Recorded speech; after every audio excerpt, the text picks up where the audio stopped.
office is a mess, but it's okay. All right. I think we're on. Yes, we are. Woo! Success. So, good afternoon, you guys, and welcome to another Coffee Klatch. I am drinking a cold beverage today. It's Diet Coke. Don't get too excited. I am also drinking a cold beverage, but I put it in a coffee cup because That's nice. Sure. Well, I was using Crystal Light, so it's also not that exciting. Yeah, what is it? Crystal Light? Oh, I haven't had Crystal Light in a long time. I like Crystal Light. Yeah. And Country Time Lemonade. Mine is fruit punch. Mm. But Crystal Light lemonade is also good. It's good, and like that's one of those things that like I also like real lemonade, but I kind of like the fake stuff too. I like some different things. It's true. It's like, well, I've never liked Tang though. Oh no, I could never get on the Tang train. I really like a lot of orange flavored drinks. Yeah, I'm with you there. I will sometimes you're like at a restaurant for breakfast and they're like, would you also like orange juice? It's like, oh, I guess, but I like orange juice. Yeah, I like real orange juice, but I wouldn't like orange flavored. Yeah. So we did come up with a topic today, but we could talk about beverages. What we like to drink. What we like to drink. Scintillating. Except ours would be really boring and unexciting compared to many. Because we wouldn't be like a list of like I don't even drink, so that's probably why I'm so devoted to like my coffee and my soda. Yeah. All right. Yeah. All right. Oh yeah, you're sharing, so it works for me to ramble about things for a minute. But I'll just say, so our topic for the day, we decided and we'll go with this for as long as it works, that maybe on Tuesdays we would talk about tropes that we like in our books, in other books, in movies, in TV. And then on Thursday we'll do a different kind of thing. So today we thought we might talk about the friends to lovers trope, which for those of you who aren't familiar with the term trope, which I have to say I resisted for a very long time using it, but people use it, so I feel like it's an understood term, but I prefer themes because I feel like trope, for my own reasons, I feel like trope is a little bit reductive. I do not require that anyone feel the same way. Also, I use it, so I like to be inconsistent, so yeah, that's kind of the theme of a story. So when we talk about tropes in romance, that's kind of what we mean. The hook, the immediate, not like the deep emotional theme or anything, but the kind of surface elevator pitch theme. So friends to lovers is exactly what it sounds like.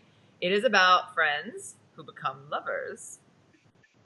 So that is a particular favorite of mine, and I have always felt like there wasn't enough of it, which is possibly why I have taken it upon myself to single-handedly increase the amount that is published in romance. I do my darndest to get one in a year, at least. So yeah, at least. And if ever I have to do an extra anything, I'm always like, it'll be a friends to lovers, just because I want it to be. So anytime I've ever had to do an extra novella or random thing I wasn't counting on doing, I'm like, meh, friends to lovers.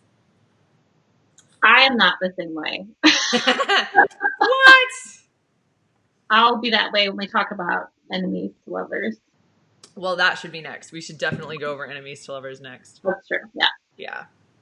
I feel, though, in fairness, that because your love language is spite, your friends to lovers does have you do get an edge in with it. Well, yeah, they bicker. Because affection is often expressed. And I don't know. Nothing wrong with it. No, I quite enjoy it. I feel like we're clearly in different climates today. Yeah, it's pretty cold here.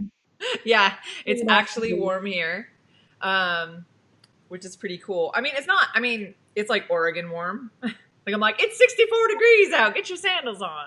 I mean, I would be dressed much differently if it was in the 60s, but it's in the 40s. Oh, yeah, no, that sucks. So, yes, April says love enemies to lovers, so that will be fun. I do like friends to lovers, but not as much as enemies to lovers. I feel like that is that's common. There's probably a reason there's not like friends to lovers romances published constantly, but I just kind of ignore. That's one thing that I'm like, no, I will force you all to enjoy it.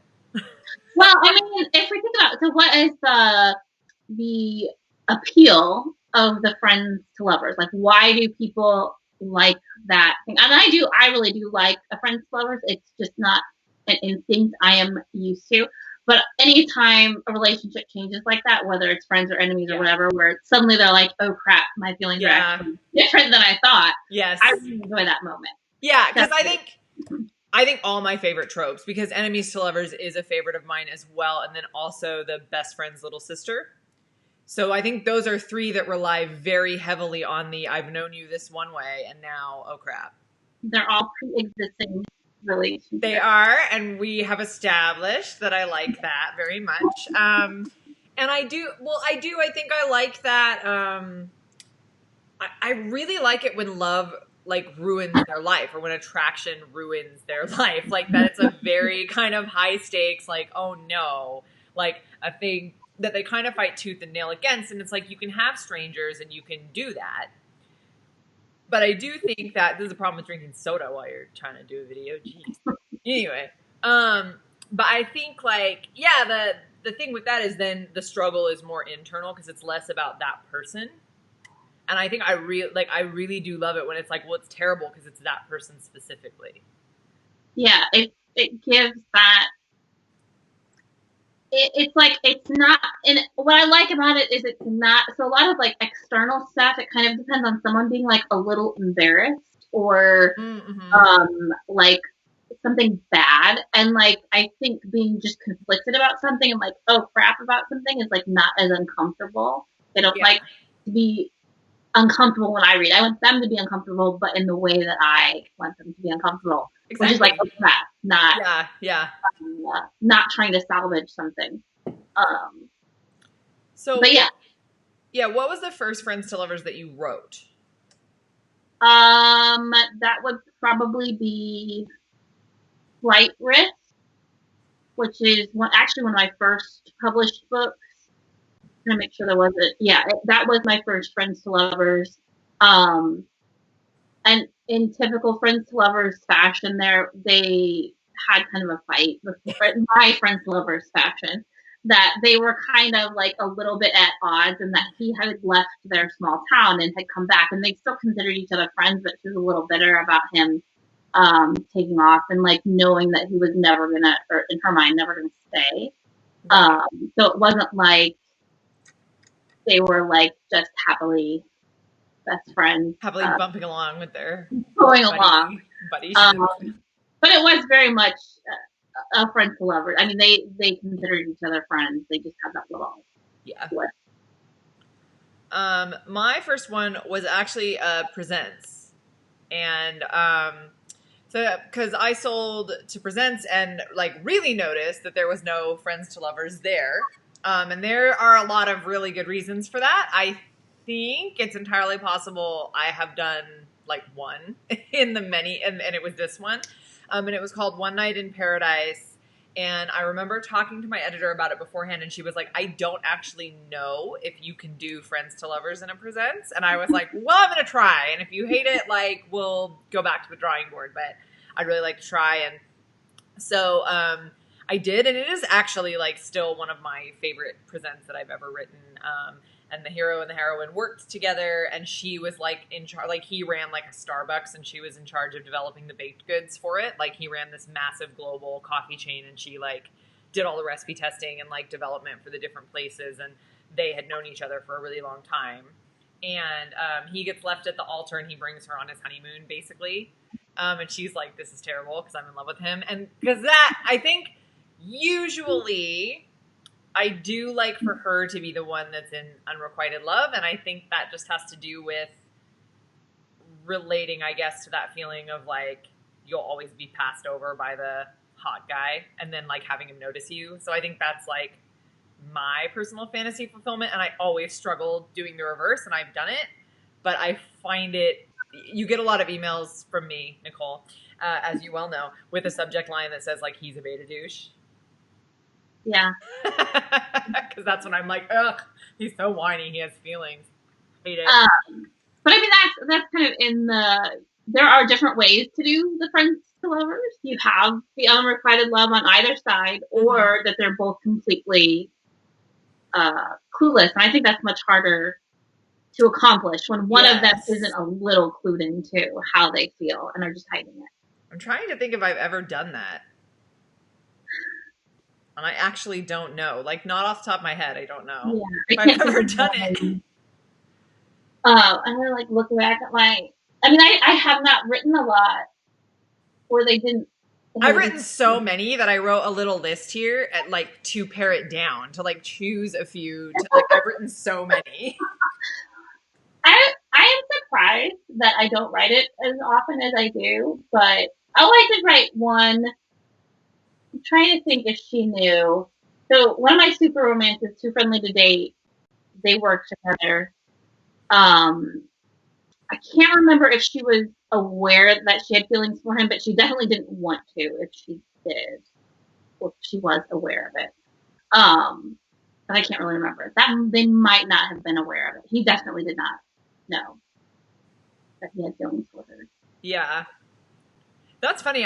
Now I can't remember. This is terrible because I put Take Me Cowboy on my list, which is that was one of my Harlequin desires. And funny story, it was originally written as a Blaze, and that is actually the one that like fully was written as a Blaze. And then like Harlequin was like, JK, we're gonna put it out in this other line, but I'd already written it, so it's like a lot steamier than a lot of my other things, and also than a lot of other desires. So that was kind of fun. And so I remember that book had like a lot of love scenes in it, but I don't remember like who were the characters, because I don't know. It was Chase and Anna. Okay, I think she knew that she was. Yeah, I think she might have been the one, and she was like awkward and like she was really tall and had big feet. I was like getting some of my big foot. We're shoe size 11. Fun fact, but I'm not that tall. Fun facts about Macy Yates that now you know. Oh, wow. Yeah, well, you know. I've been home for a really long time. I've been home for a month. It has been. And I'm like, I'm not ashamed. My heroine was. She was a little bummed about her feet. Okay. Own it. Okay. No, and I think when I was trying to think of like my favorite romances that I've read that were friends to lovers. If you guys have some favorites, feel free to put them in the comments, because as we were saying, it's actually kind of hard to find. And there was a historical that I read 1,000 years ago, and I could not think of the name of it.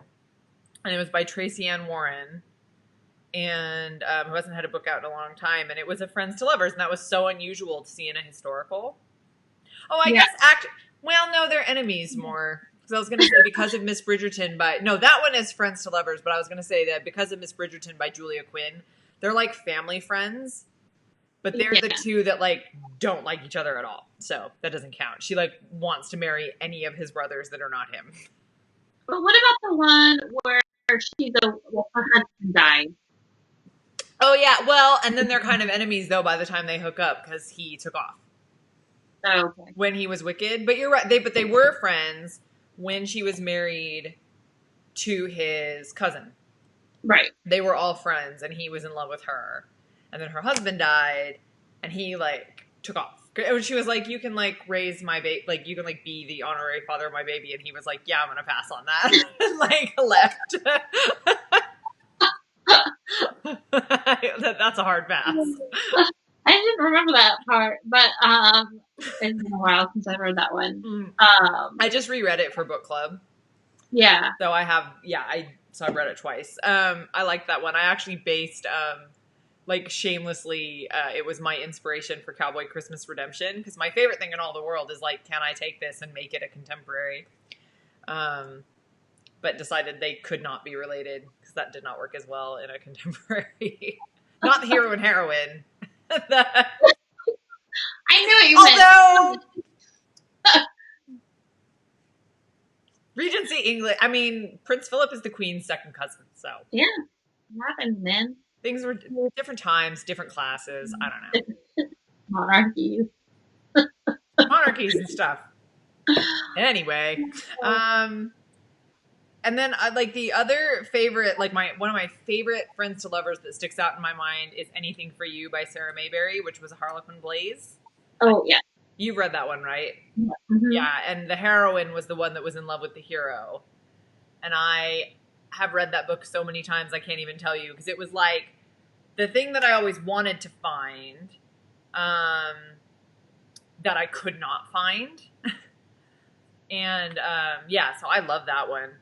She does a lot, because there was also one, I can't remember the title of it, but like it was another one where there was a widower. Oh, like yeah. The wife died. They were all friends, and the wife died. And yeah, she was friends more with the wife, but she was friends with him. And yeah, then they yeah. That was a super romance, I'm pretty sure. That one was like, that was intense, that one. And then, there's another, these are all super romances, but I've read a bunch of those. That Karina Bliss, which I don't know if you read this one, but it was part of that series with the soldiers. I read Bring Him Home. It's not that one. Although technically they were kind of friends too. Kind of, yeah. That one was good though. Oh, it was really good. But the first book in that series, which I can't remember what it's called, and I think she's retitled and self-published them anyway. But they were friends, and they had like one of those pacts, like if we're both 40 and single, like we'll get married or whatever it was. I can't remember the exact pact, but that was really good. I really liked that one. We had a question, and I want to pull it back up. There we go. Sharon says, have you ever watched a romance movie and wanted to either rewrite it or continue the story? Oh, I often want to rewrite them. Yeah. Like, often. I mean, I have actually done some based on actual rom-coms, not because I wanted to rewrite them, but because I wanted to make them a little sexier, because they were kind of tame. That's my Gallagher and Ivy series. But I can't think of any specific times when I've been like, I am going to fix what they wronged, because usually I'm so angry I can't. Yeah, I can't see a way around it. I mean, I'll think like we just watched a movie on Disney Plus called Red Tails, and it was about the Tuskegee Airmen, and like it was a good movie, but it wasn't about like actual guys. It was about like guys who were representative of like this company. And so everything they did with the characters was like a narrative choice. And we were like, oh, like as one of them was like falling in love with this Italian girl and like getting ready like to stay in Italy forever. My husband was like, oh, well, he's dead. He had the temerity to fall in love in a war movie. So here we are. And we were just like, okay, like, please surprise us. But then we were like, that was just one of those things that like mostly my reaction is like what my reaction just was to this movie, which was like, well, I mean, that was a choice. Like, I don't know why you would make it. Yeah. Like, you've got this movie that's fraught enough anyway, and I don't really understand why, like, love couldn't win. But I also don't really want to rewrite it because I'm just kind of mad at it. Like, I'm like, okay, I mean, clearly a man wrote that movie. Yeah. I'm just always angry. I can't really think about it. And maybe now I will, think about it in a way that's more creative. But I often don't start a story with plot. I start a story with characters, so it's kind of hard to think in that direction. I will say sometimes when I was really excited to read a book, like I read the back cover copy and I had a lot of ideas about what the story would be, and then I read it and the book disappoints me.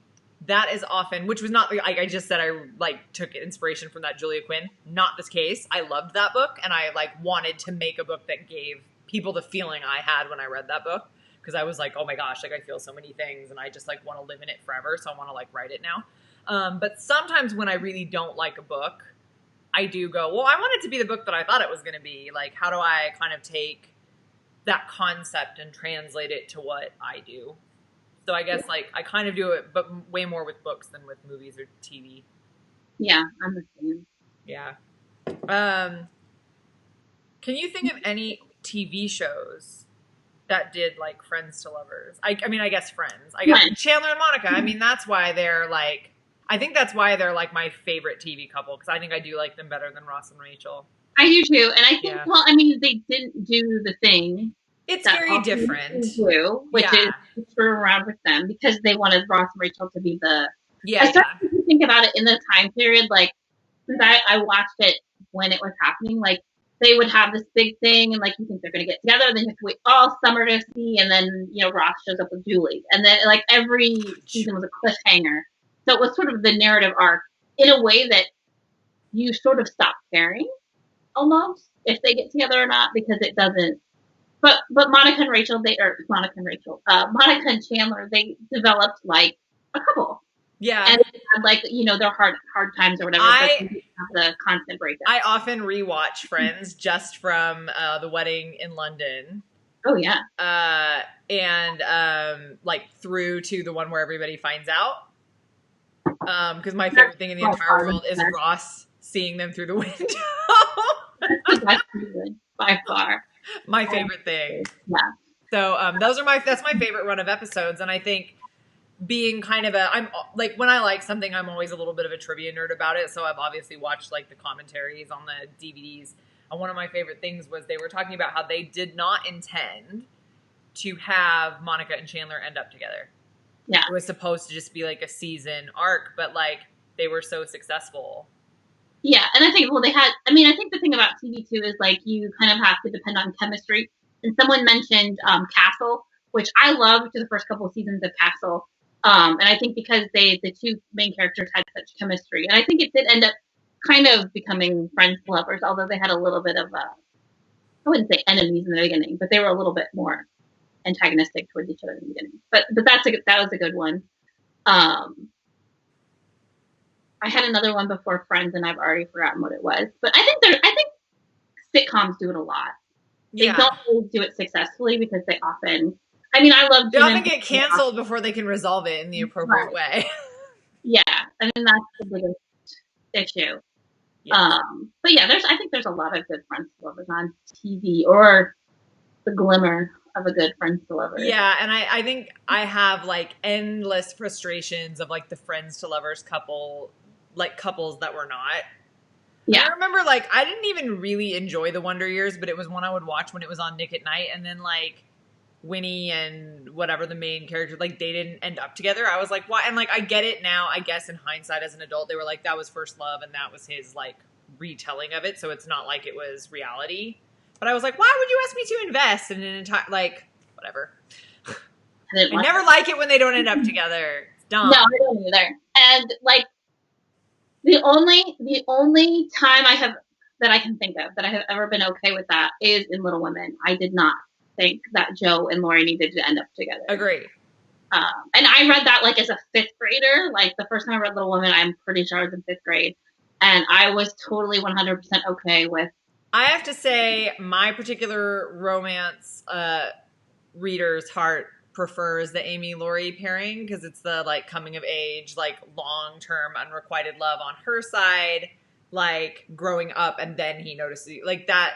That is actually more my crack too. So like that they had, and then like Joe with an older man too. So I was like, nah, it worked for me. Yeah, like, really, that all was good for me. Yeah. Oh, so Carrie says, out of your books, do you have one that you would want to turn into a movie? Books are always better, but do you have one you would want to come to life on screen? All of them. I'm genius. No. Yeah, we're taking. We're open for. You may contact our agent. Yeah. I just think I don't really. Obviously, I would love to have a movie made out of my book, but I don't really like ever write thinking like, wow, this would be a great movie. I do have a couple that I think would just naturally sort of be a good fit for a movie. One is All I Have, which is my Farmer's Market series, which is kind of like I don't want to say it's a rom-com, but like in that vein of movies. And then my Carsons and Delaney's, I think, would make a good like Western suspensey movie. There's a lot of characters in both of those, which I think is really good. And like the problem I have with my books is that the Cowboys, there's family and stuff, but a lot of mine are so like like I think it's a problem when you have written a lot of internally driven books, and you're like, oh well, I mean, there'd be a lot of sex, so nobody would be. But if I had to pick one of mine, I would pick actually Tough Luck Hero, which is the one where it's Colton and Lydia are the hero and heroine, and they're enemies to lovers, and he gets left at the altar. Oh shit, that's right. She was the bridesmaid in his wedding, and they don't like each other. I like forgot the setup. And then like the bride stands him up, and somehow him and Lydia end up drinking together. They end up going on his honeymoon to Vegas. They get married, like when they're really drunk, which was totally a nod to Friends. Like when I thought, wouldn't it be funny if we got married? And they cannot remember what happened. They can't remember if they hooked up with each other. And Lydia's running for mayor of Copper Ridge. So she doesn't want like to be divorcing him in the middle of the thing because he was like famously left at the altar. So they like have to stay married for her like election. And I think that one has a little bit more like kind of external town stuff than some of my other things. And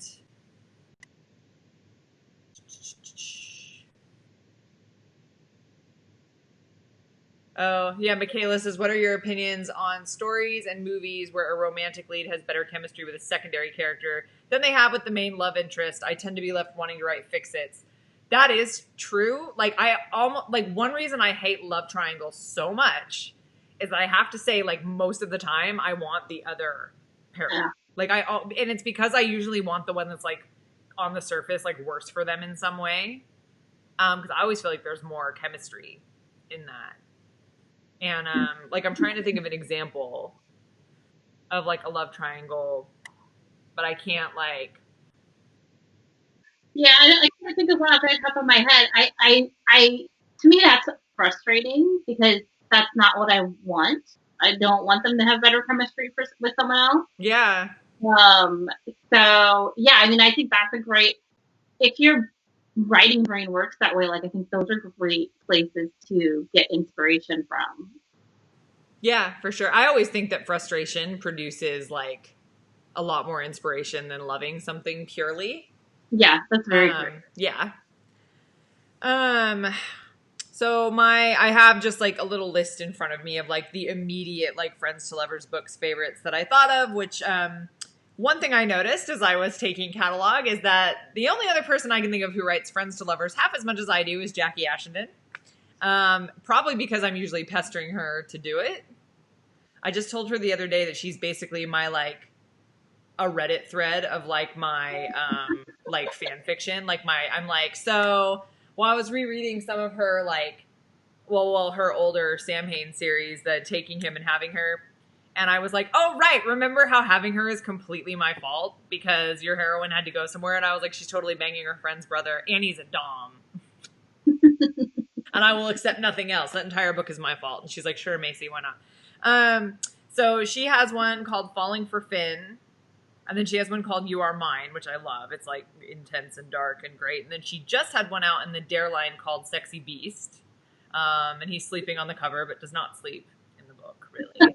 But she's like, I love that one because they have like a pact, but it's like slightly dirtier than like your usual pact because she's not ever climaxed before. And he basically is like, if you still haven't and you want one at some point, and she's drunk having this conversation with him, he's like, I'll help you out. So that's kind of their deal. And she comes to collect at some point. And that one's actually really cute. And then Caitlin Cruz has a dare that just came out called Take Me. And the hero is Irish. And he's fantastic. Yeah, it's fantastic. Yes, that's a Friends to Lovers. And they're very high heat. And they're really, really good. But those were like the only books that I could think of quickly other than like yours or mine. Yeah, I'm sure there are some in like, but yeah, I don't know. I can't come up with any good ones. I know, I was like completely blocked. Oh, I see. That's really funny. You Are Mine is right by your elbow on your shelf. Oh yeah. There it is. I'm Taking Him. Haha. But yeah, and I don't know. As much as in romance, especially like trope is kind of like our currency. It's what we talk about, how we frame things. I don't particularly think about it when I'm reading or writing. I don't actually seek out any one trope. I think that comes from having just entered reading it, just liking one author and not like coming in from like a category line or anything like that. So I don't frame my thinking in that way. So like when I'm reading a book, I'm not thinking, oh, this is a great friends to lovers. I'm just like, I like this book. Yeah. And that is funny because we definitely have like a different like foundation for how we got into reading. So I think the way that I tend to think about books is like, because I came in reading category, it was like, oh, I like that kind. So, and it's really funny because my favorite line that I settled on was presents. And like, there's not a spate of friends to lovers in presents. It's primarily enemies to lovers. Like, it's very, very intense. And, so I'm not really sure, like, but so a lot of my like random other Harlequin line reads that are like a different line than I normally read, they have a trope that I know I like. And so like Sarah Mayberry, like Blaze had some friends to lovers, and I would read those, or I would read like the friend's little sister. Like there's a couple that I can think of that fell under that header that I really liked. So like a lot of times when something wasn't as much my thing, like broadly, that's when I would start looking at like presents. I would read any presents that like I didn't care who it was by. I didn't care what the trope was. It could have been a pregnancy or a marriage of convenience or like whatever, fake engagement, enemies. I didn't care. I would just read it. But yeah, especially when something is like less of a known like quantity for me, I would be like, but like, and like a Regency historical, I'll read like anything. Yeah, and I mean, I think the thing is that friends to lovers is hard to do in certain arenas. So like, it would be hard to write friends to lovers and a historical, because friendship between a man and a woman at that period of time would have just looked completely different than we see it. Yes. And the same for like kind of suspense. It's like when I'm writing a suspense novel, sure, I could have two people who are friendly towards each other, like solve a crime, but that is kind of boring unless you're not expecting any sort of romance from it. I think because I'm thinking about your one where she's pregnant. It's not out yet, so I can't think of the title. Is it Isolated Threat? Nobody's pregnant. No, which one is where she's pregnant with his baby? Because they have a deal. Oh, that's the final one. Okay, that's the final one. So spoiler alert.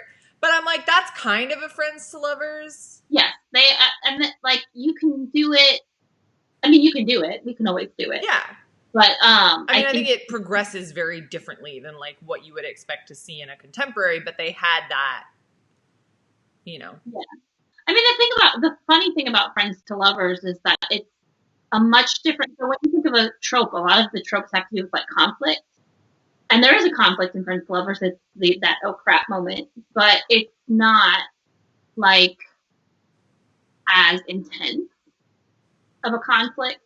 So like some other things kind of have to weave into that, because if it was just about them suddenly realizing they're in love with each other, it would be boring. Like there has to be more to it than just that oh crap moment. That's why I like for one of them to be sad and have no other family, and to have his family or whatever be their like entire. Because that's the one, yeah. Family like is a big part of a friends to love. Like the success of a friends to lovers is the juxtaposition. Because again, if you had two people with like perfectly happy families and they're just friends and they like each other, then it becomes like, what on earth is the problem? Yeah, it's true. Well, yeah, I had like, I had an editor for a short period of time, who edited a friends to lovers of mine, and she was like, I don't understand why sex is such a big deal to her. Like, why can't she just sleep with them? I'm like, because she can't. And she's like, and she needs to have more friends, and she needs to have like a bigger support. I'm like, she can't. Because if she does, then like he doesn't matter as much. Like preserving that, and like I rarely argue with editors, but that was one of those things where I was like, I think you're not seeing where the conflict is coming from. Like it's like that he's everything. And so preserving that relationship is everything. And so I think, and I think that's another thing I really like about friends to lovers is that the sex is a huge deal. And I think in most romance, it is when there's a specific barrier to that other person. And I think that's one reason I like it so much, because it's like then it's a huge deal, and you know why it's in the book, and you know why, you know, they're resisting it, because you've got in a modern era like two attractive people in their 30s like resisting physical attraction, and you're like, well, why? So there has to be like a really deep, like, unless you're applying a moral filter to it, which then you're like, well, it's tough to have characters that are not doing it for moral reasons, because then if they do it, they don't look like they're strong. Yeah. So I think, you know, you have to have these like other emotional reasons, because otherwise it just doesn't make sense. And then you can have it kind of be this big thing, which is what I like. I like that intensity. Yeah, it actually made me think of the movie When Harry Met Sally, which I love that movie. And I think does a good job of like sort of, I mean, it wouldn't make a good romance novel, I don't think, but it does a good job of analyzing like how a friendship can like evolve over time and how your feelings for someone might change.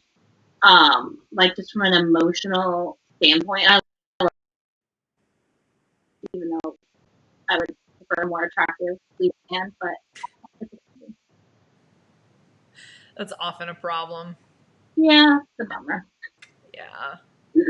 I think that's why I haven't watched it, to be honest with you. I mean, it's not, to me, it's not a romance in and of itself, because there's so much that happens before the romance, but I think that's interesting. I just wouldn't go in it expecting to have the same. Yeah. Anything expectation. I demand a reboot with Liam Hemsworth. Oh. That'd work for me. Problem is you'd fall in love with him a lot faster. That's true. That's probably the, you know, part of that whole thing. So yeah, I think, yeah, what I like about Friends to Lovers, I think just is a twist on what I like about my other kind of favorite things. I think I'm deeply predictable. I just like what I like. Yeah, I mean, I like what I like too. Yeah. Don't we all? I mean, yeah, I think some people are like successfully like more broad kind of in their taste. And that's why I think I may have said this before on one of our videos, like when a book completely does not follow any of, like, it is the opposite of like all the tropes that I like, and I still like it, that usually becomes a favorite of mine. When it is completely everything that I would tell you I don't want in a book, and I like it. That actually reminds me, so I guess the, which I don't remember any of the titles, but the Lady Sherlock series. Oh, yeah. What's her name? Sherry Thomas. Yeah, Sherry Thomas. Yeah. That is, I mean, it's a series, so the romance arc is not done in one book. But as a series, they are definitely a friends to lovers. Yeah, that, and like a really impossible one. Like the first one's called A Study in Scarlet Women. And I just remember being like, what? Like, this is going to be like, you could see it, but it was so impossible, like, at that point in the book. Like, she's disgraced. He's unhappily married. It's so subtly done. And I am a big sucker for, like, all the yearning. A lot of yearning. And it is, it's not, I don't want to say it's not your typical romance, just in the structure of it. It's not structured like a singular romance. It's primarily mysteries with an arching, like, character development and romance. Yeah, but if you go in not expecting anything, it's really amazing. Yeah, totally agree. Yeah, and I didn't know what to expect out of that at all, and I was just like blown away. Yeah, completely blown away by those books. Like, this is not a Friends to Lovers either, but the Elizabeth Hoyt Thief of Shadows.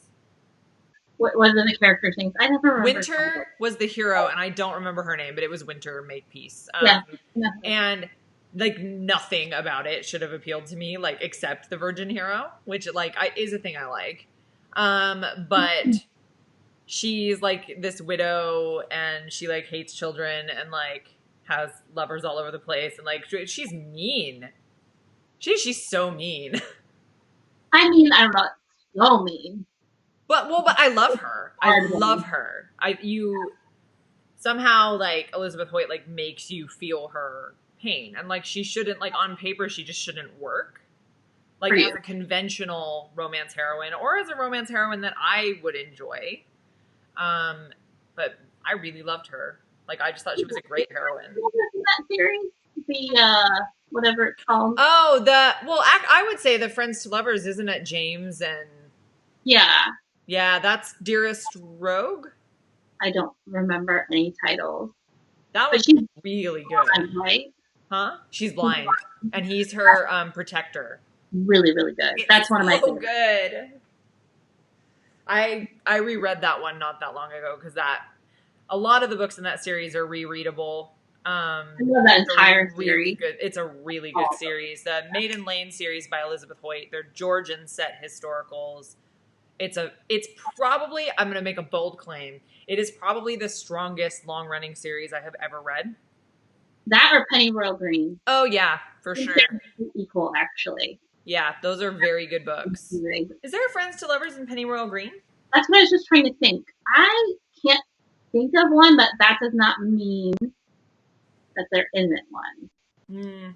Sharon says, have you reread a book and thought that it didn't have quite the impact as it did the first time you read it? Yes, and it always bums me out. I hate that feeling. I hate it. And I will not name names.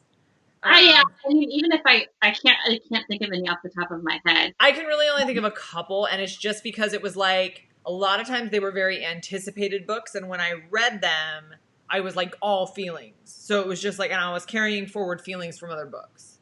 Yeah. And it was like, oh, this is so great, and it was everything I wanted, and then like I read it the second time, and I'm not just like leading with feelings. I'm like, oh, that was a weird like narrative move. I don't know. Like you realize maybe like I tend to get caught up in the heroes, especially if it's a hero I've been anticipating, and then I'm like, oh, he's so great, and then like if I reread it, I'm like, she was kind of a drip. Like upon reflection, she was not so great.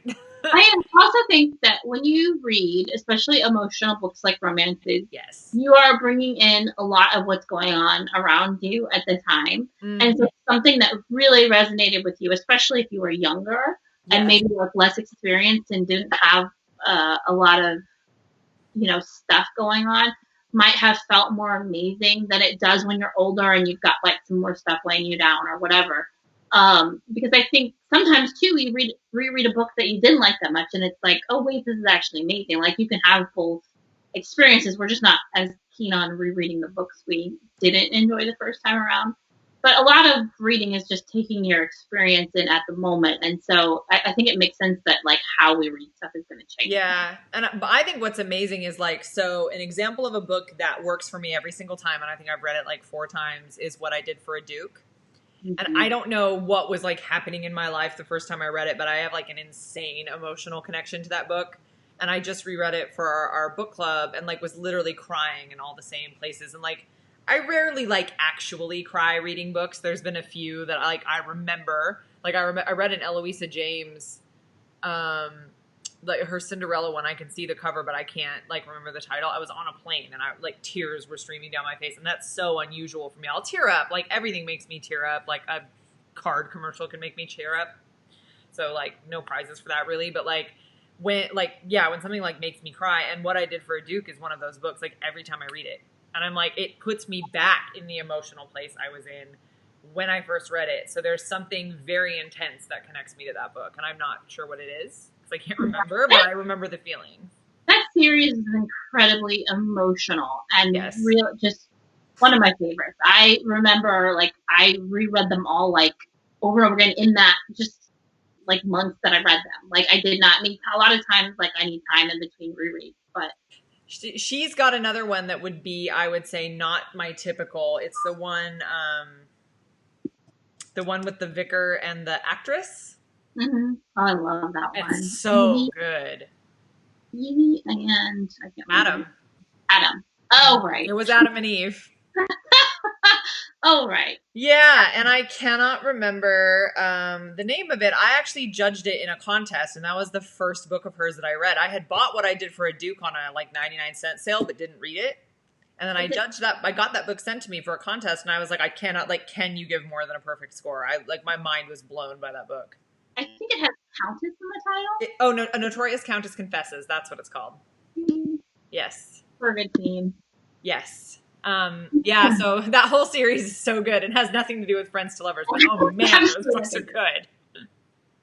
Maybe we're just talking about books on Tuesday. Yeah. It's our show. We can do what we want. Can't tell me what to do.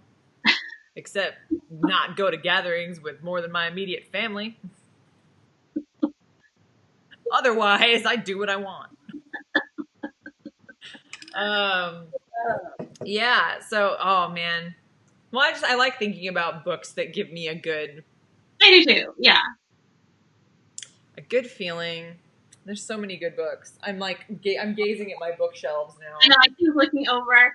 So, I mean, obviously I'm a professed Nora fangirl, but I cannot think of any off the top of my head that she has written. I'm sure she has, and I'm sure I love them. I just can't think of any. As we were fond of saying, Nora already did it. Yes. If you can think it up, Nora already did it. Including a hero who was a phantom. Including a hero who's a phantom. And a heroine who's a mermaid. If you dream it, she's already done it. And like I know there are some, I just can't think of them. But yeah, it's a tricky one to get right, I think. Yeah, I agree. Because I have read some where, for me, the resistance isn't there. Like, I will say, one thing I really like, and if you, like, I'm not subtle about it. If you read my books, you may have noticed. I get super peeved when there's like a couple that's been building up and you see like one of them has feelings. There's an improbable crush or something like that, like a friends to lovers that you can kind of see coming. And then when you get into it, they're both attracted to each other and you didn't see the moment that happened. I'm okay with one of them having feelings, but like I want to see that moment of change. It's like nothing irks me more than when I pick up like a best friend's little sister book and he's already into her and she's like already into him. It isn't that like he can't be the one that's into her. It's just I want one of them to have to, like, for me, that's why I pick it up. So I think when a friends to lovers does not work for me, it's when like both of them have secret feelings and haven't talked about it. And then they're both like super into it. Or one of them didn't, but they both just are like, oh, now we're kissing, so it's fine. Like when there's no resistance. Right. But for me, the friends lovers has to be that there is attention brought on by them having a relationship. And Jackie and I we taught a tension workshop. We've done it like 3 times now, I think.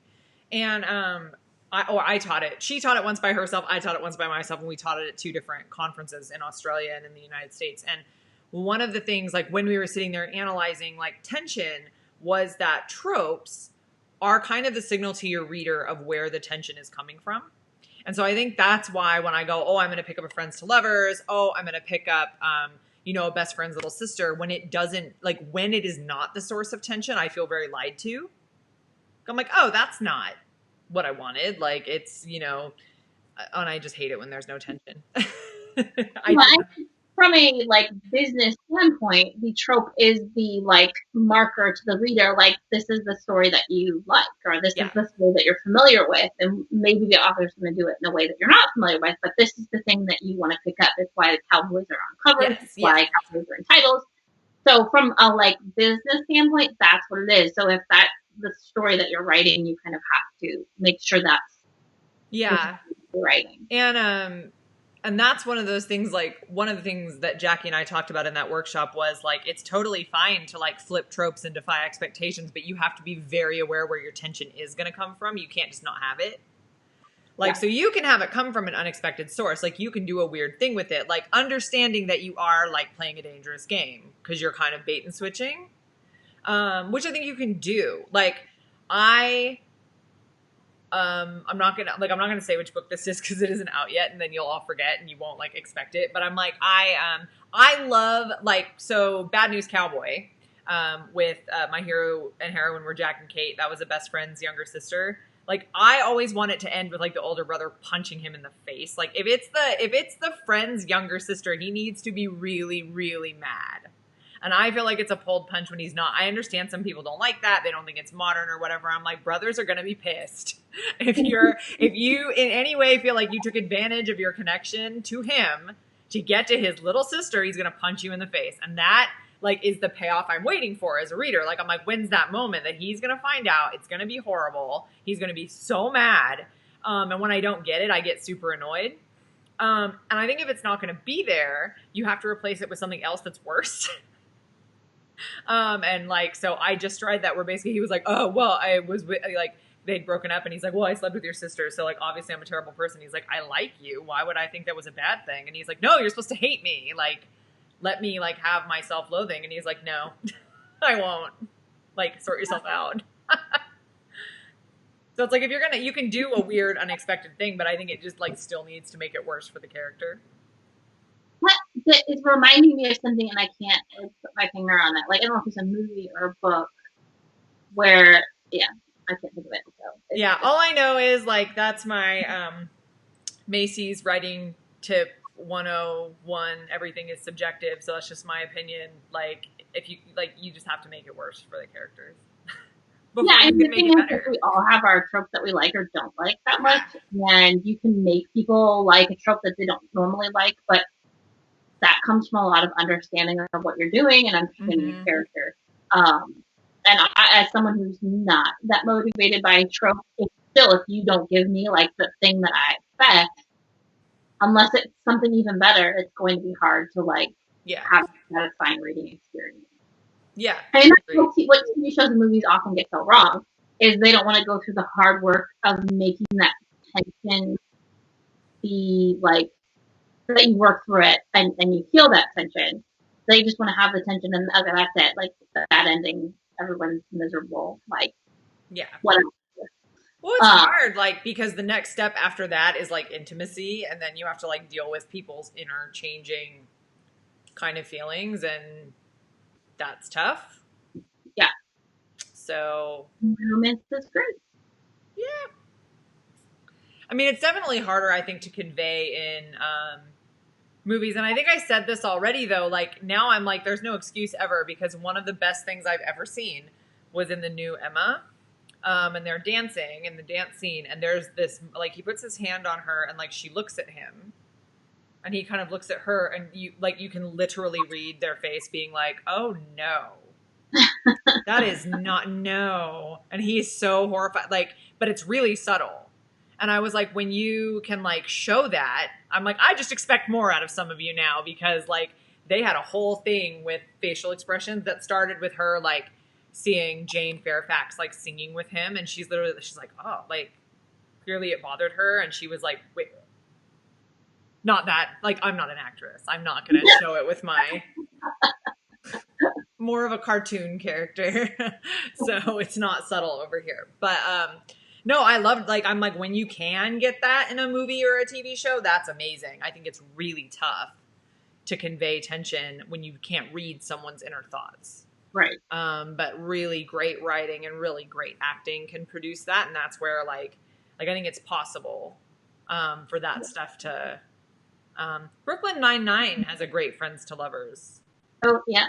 They're they're frenemies to lovers. Yeah, I mean, I think the hard thing about friends to lovers and enemies to lovers is that the line between friends and enemies is often a very thin one. Yes. Because enemies, whether you're friends or enemies, like, that's a feeling. Like, if you hate someone, that's a feeling. If you care about someone, that's a feeling. So, you know, that can kind of go either way. And I think the fact of the matter is that, like, watching people bicker in a good-hearted, light-hearted way is enjoyable for a large portion of people. Yes. Wouldn't be popular. So a lot of friendships are the bickery, like, make fun of you. Yeah, especially when they work together and they're, like, thrown together. And I think, like Brooklyn Nine-Nine specifically, they're so different. Yeah. And they clearly have a lot of affection for each other, and, like, less so, I guess, at the beginning of the show, but still, you're like, you can't leave her alone. It's very, like...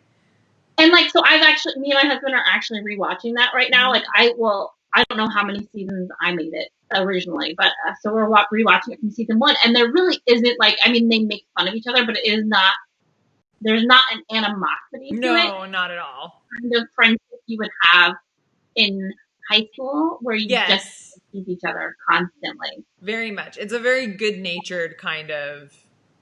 Nobody gets their feelings hurt. No. And that's a good... Yeah. Friends to lovers. Yeah. Thing.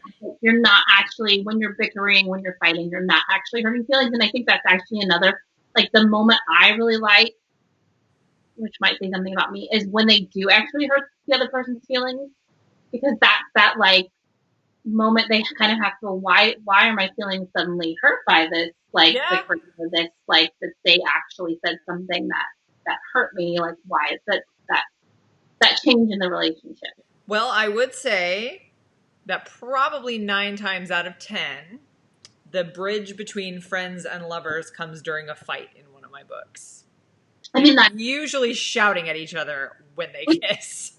Is usually also the case in most enemies to lovers book. It's true. In a fight and the passion takes over. Like, there are a lot of similarities in those two. Oddly, but I think you're right. I think it's because it's like you're talking about intense pre-existing feelings. And I think what's interesting about friends to lovers is like they cross that line where it's like you're honest with your friends, but you also are not like mean about it.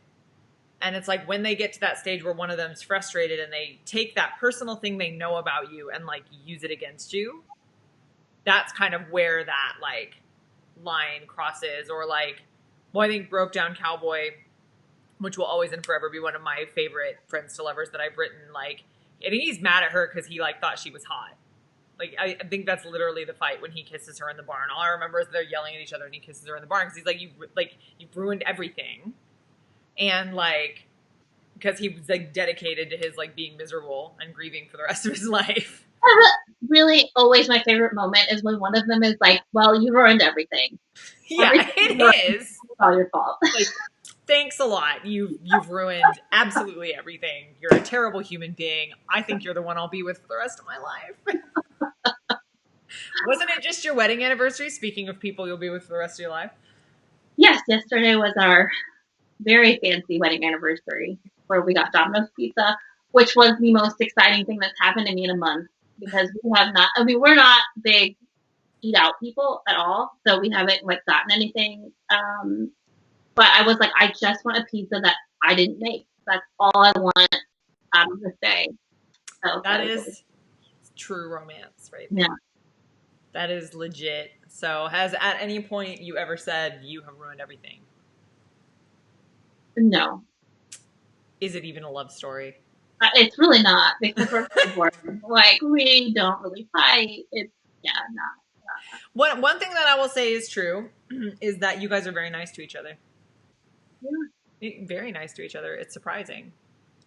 Just, my poor husband, like, I'm just like ridiculous. Like, I like to, this is like, has nothing to do with anything, but I'm like the kind of person that likes to like walk by and like bite him on the shoulder just to cause problems. Like mayhem is kind of the order of the day. So I'm not like, I'm good. Well, there you go. I'm good naturedly mean.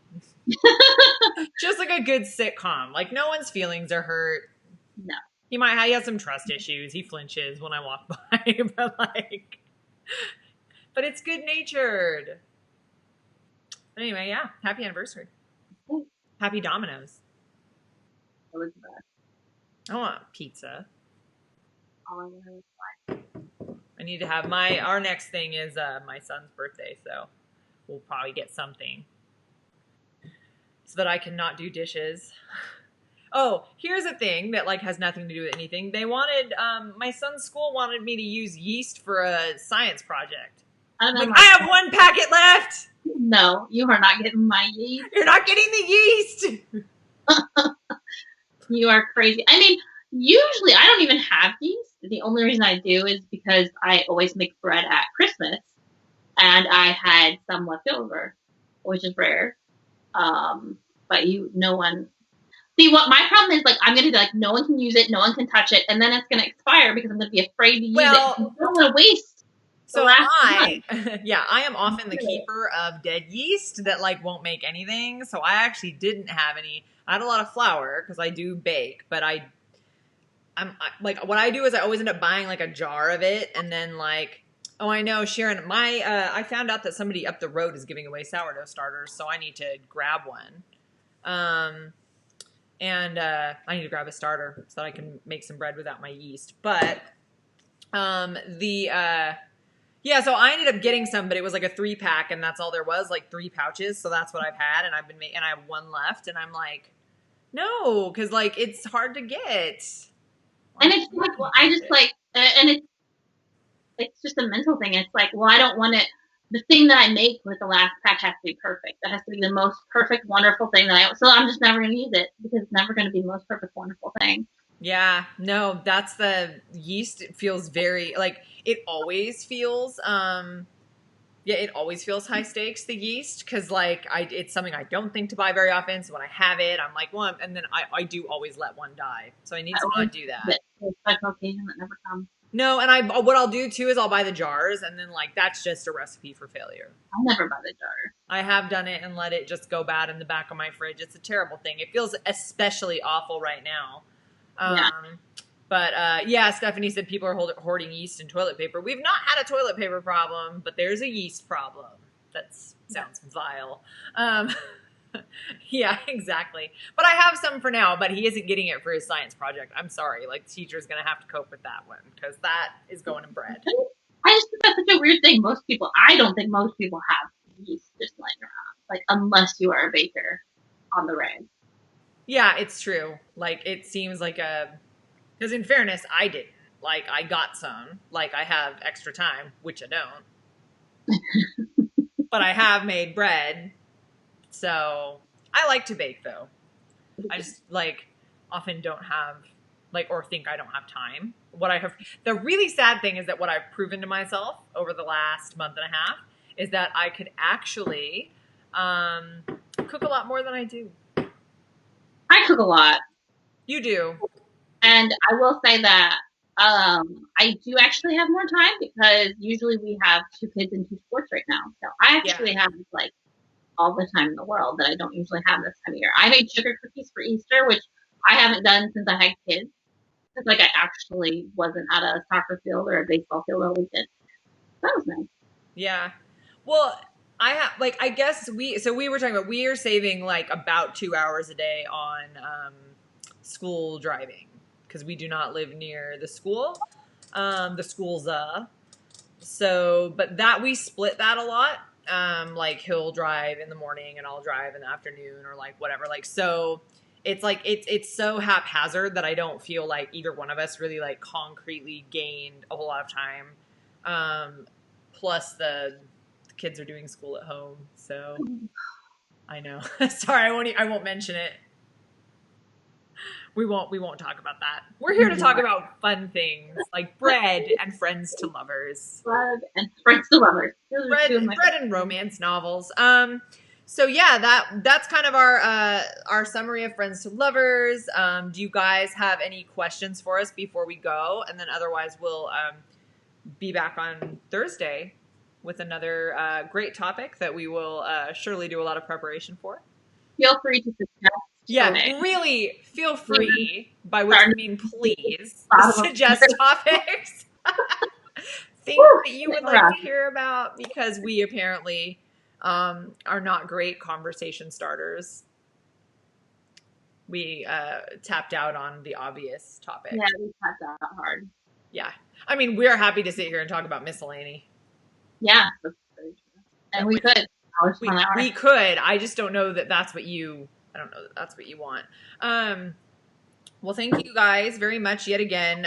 It is so fun that you watch us do this. Like, really, it's so much fun. So have a good Tuesday, and, hang on to your yeast. And if you end up thinking of, Angie moved. That's crazy. A list of the books. Oh, that's a good idea. I will put a list of Friends to Lovers books in the comments. The ones that we discussed and the ones that we've written, and we'll stick those in the comments for you. Or maybe I'll do a post on Friends to Lovers Books and stick them there. Either way, check back on my Facebook page. And so thank you for that suggestion. It's a good idea. And we will see you guys on Thursday. Bye.